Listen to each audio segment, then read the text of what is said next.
मुंह अपन खोल दे हम काहे बात तू बोल दे हम बनत रह अपना के बहुत कुछ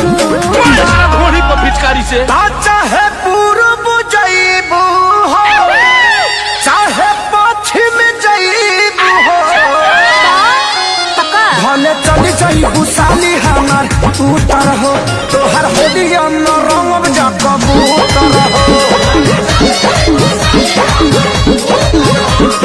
अरे ही सुना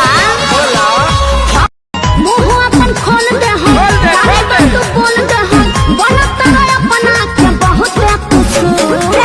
घोड़ी पर पिचकारी से चाहे पूरब जईबू हो चाहे पश्चिम जईबू हो भले चली जईबू साली हमार उतर हो